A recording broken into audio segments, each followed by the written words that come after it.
Assalamualaikum warahmatullahi wabarakatuh. Alhamdulillahirrabbilalamin. Wassalatu wassalamu ala sayyidil mursalin Sayyidina wa maulana Muhammad ibn Abdillah. La hawla wa la quwwata illa billah. Amma ba'du. Salam hormat kami haturkan kepada Bapak dosen pengampu mata kuliah pembelajaran akidah akhlak. Saya di sini sebagai perwakilan kelompok 9 yang terdiri dari Muhammad Ifai, Miftahur Rahman, Bobi Sudarmaji, Muhammad Bisri, Rifatus Sa'diyah, Rizka Dwi Mesaro, Muhammad Abdul Basir, dan Cita Fatimah.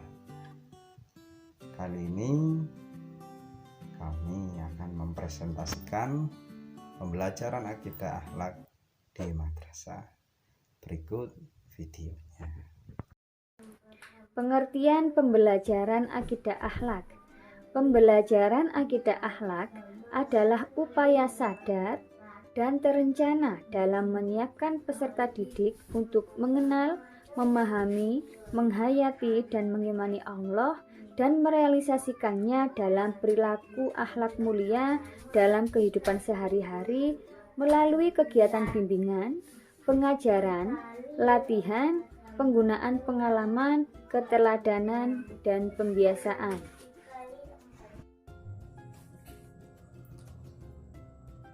Baik, barusan sudah dijabarkan oleh teman saya pengertian tentang pembelajaran akidah akhlak. Selanjutnya di sini saya akan menjabarkan tentang materi pembelajaran akidah akhlak. Jadi materi pembelajaran akidah akhlak ini merupakan latihan membangkitkan nafsu rububiyah atau bisa disebut tentang ketuhanan dan meredam atau menghilangkan nafsu-nafsu syaitaniyah. Pada materi ini peserta didik dikenalkan atau dilatih mengenai satu perilaku atau akhlak yang mulia atau akhlakul karimah atau mahmudah seperti jujur, rendah hati, sabar, dan sebagainya. Dan yang kedua yaitu perilaku akhlak yang tercela, yaitu akhlakul madmumah seperti takabur, khianat, dan sebagainya.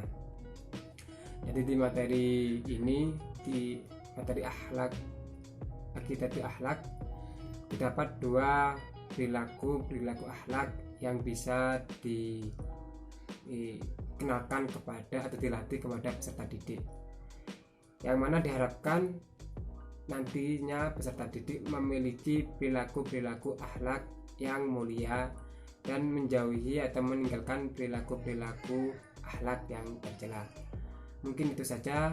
Untuk selanjutnya bisa disampaikan oleh teman saya. Terima kasih. Dalam diri manusia yang selalu menegakkan karakteristik ketuhanan itu ada hawa nafsu yang selalu cenderung pada mendorong pada sesuatu yang kurang baik, cenderung pada sifat-sifat materi yang nisbi dan instan. Bahkan setiap hari antara keduanya ini saling selalu tarik menarik, bahkan setiap detik. Jikalau dari tarik menarik inilah yang memenangkan adalah hawa syaitoniyah, yaitu hawa nafsu yang kurang baik yang selalu mendorong pada sebuah kejelekan, maka manusia akan menjadi manusia yang rendah moralnya ketimbang dari binatang. Satu contoh adalah Korun, Fir'aun, Namrud, Abu Jahal, Abu Lahab. Ini adalah sebuah contoh-contoh ataupun tamsil orang-orang yang menyalahi karakteristik ketuhanan itu. Jadi nanti diharapkan peserta didik diberi kisah-kisah ataupun cerita-cerita tentang orang-orang tersebut. Di samping itu pula diberi kisah-kisah orang-orang yang soleh dan juga kisah-kisah orang-orang yang menyalahi aturan karakteristik ketuhanan. Yang kedua, akhlak itu adalah misi kerasulan. Sebagaimana innama buistu lutammima makarimal akhlak. Jadi nanti alangkah baiknya ketika kita memberikan materi kepada siswa, kita beri cerita ataupun hikayah orang-orang yang soleh, orang-orang yang berbudi baik, punya sifat jujur, rendah hati, sabar dan sebagainya.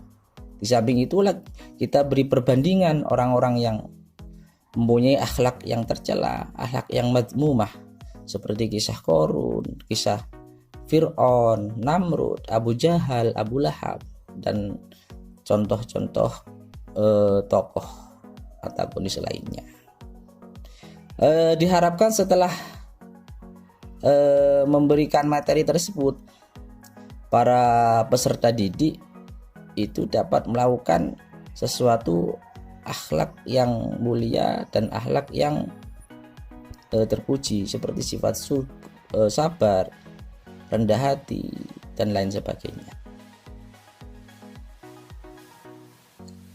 Baik, selanjutnya ada faktor yang mempengaruhi pembelajaran akidah akhlak di madrasah. Di sini ada 3 faktor untuk yang mempengaruhi pembelajaran di akidah akhlak. Yang pertama adalah faktor pendidik, yang kedua faktor siswa, dan yang ketiga adalah faktor lingkungan. Untuk faktor pendidik, di mana di sini seorang pendidik dibutuhkan metode di mana dia bagaimana cara dia mengajar untuk menentukan segala hal untuk mengolah sesuatunya di dalam kelas menjadi lebih baik. Jadi di sini faktor memang seorang pendidik menjadi faktor penentu tingkat keberhasilan proses belajar mengajar. Yang selanjutnya faktor siswa. Dalam menghafalkan materi atau pembelajaran, di situ memang dibutuhkan faktor-faktor kemauan siswa. Agar apa? Agar di sini seorang siswa mampu dan mudah untuk memahami materi tersebut. Faktor siswa di sini ada 2. Yang pertama faktor internal dan yang kedua faktor eksternal. Faktor internal di sini meliputi sesuatu yang ada dalam diri anak tersebut, baik itu keturunan, bakat, pembawaan, yang di situ sangat mempengaruhi dan merubah perilaku seorang anak. Yang kedua ada faktor eksternal, di mana faktor ini adalah faktor yang datang dari luar, seperti dari lingkungan, contoh orang tua atau keluarga, dan selanjutnya dari lingkungan masyarakat, sekolah, dan teman-teman yang bermain. Yang dimana di situ pasti akan mempengaruhi kepribadian dan perilaku seorang anak. Selanjutnya, faktor yang selanjutnya ini faktor lingkungan. Faktor lingkungan di sini bisa menjadi penentu mampu atau tidaknya seorang anak beradaptasi, karena pembelajaran keturunan, bakat, pembawaan, yang di situ sangat mempengaruhi dan merubah perilaku seorang anak. Yang kedua ada faktor eksternal, di mana faktor ini adalah faktor yang datang dari luar, seperti dari lingkungan, contoh orang tua atau keluarga, dan selanjutnya dari lingkungan masyarakat, sekolah, dan teman-teman yang bermain, yang dimana di situ pasti akan mempengaruhi kepribadian dan perilaku seorang anak. Selanjutnya, faktor yang selanjutnya ini faktor lingkungan. Faktor lingkungan di sini bisa menjadi penentu mampu atau tidaknya seorang anak beradaptasi, karena pembelajaran akidah akhlak pun berhasil atau tidak berhasil itu pelaksanaannya banyak dipengaruhi oleh lingkungan sekitar. Jadi lingkungan itu baik atau tidak, jelek atau buruk, disitulah sangat mempengaruhi pembelajaran juga dalam pembelajaran akidah akhlak ini. Baik, sekian dari saya. Terima kasih. Assalamualaikum. Pada poin yang selanjutnya, saya akan menjelaskan mengenai tujuan pembelajaran akidah akhlak. Setiap mata pelajaran pasti memiliki tujuan dalam pembelajarannya, seperti mata pelajaran akidah akhlak yang bertujuan untuk menumbuhkan dan meningkatkan keimanan peserta didik yang diwujudkan dalam akhlak yang terpuji. Melalui pemberian dan pemupukan pengetahuan, penghayatan, pengamalan, serta pengalaman peserta didik tentang akidah dan akhlak Islam, sehingga menjadi manusia muslim yang terus berkembang dan meningkatkan keimanan dan ketakwaannya terhadap Allah Subhanahu wa Ta'ala, serta berakhlak mulia dalam kehidupan pribadi, bermasyarakat, berbangsa, dan bernegara, serta untuk dapat melanjutkan ke jenjang yang lebih tinggi. Prinsip-prinsip pembelajaran akidah akhlak.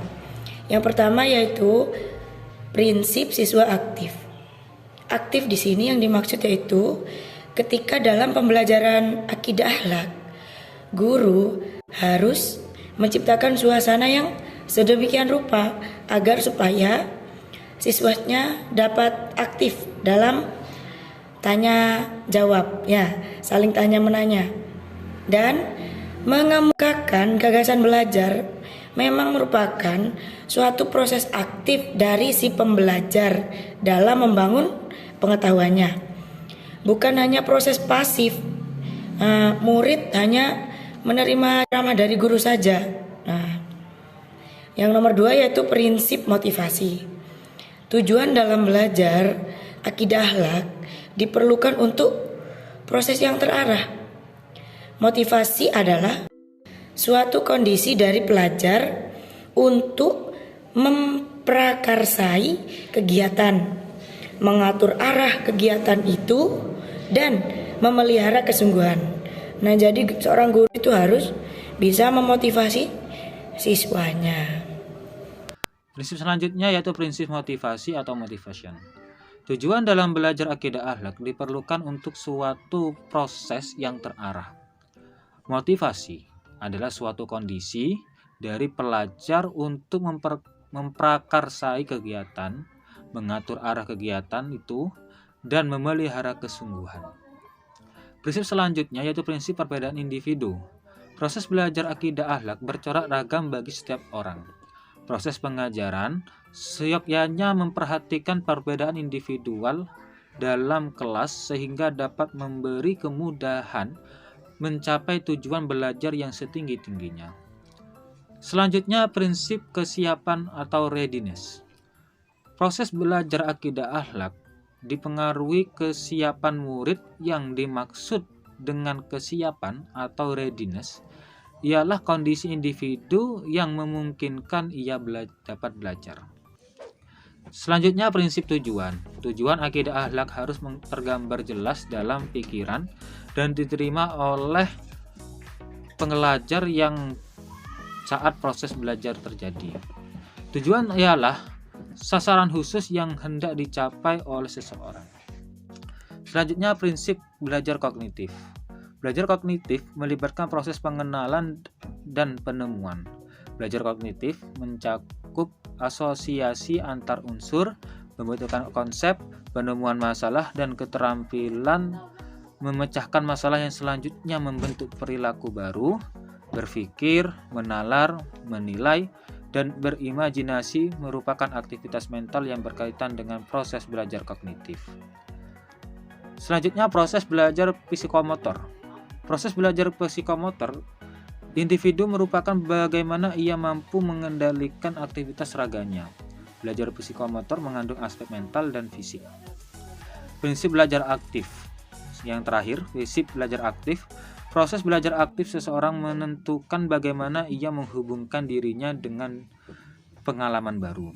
Belajar efektif mencakup nilai emosi, dorongan, minat, dan sikap. Demikianlah tadi presentasi dari kelompok 9. Semoga apa yang kami sampaikan dapat bermanfaat, dan tidak lupa harapan kami semoga Bapak Faisal Hakim berkenan sekiranya memberikan nilai yang baik bagi kelompok kami. Akhirul kalam, wabillahi taufiq wal hidayah, waridha wal inayah. Wassalamualaikum warahmatullahi wabarakatuh.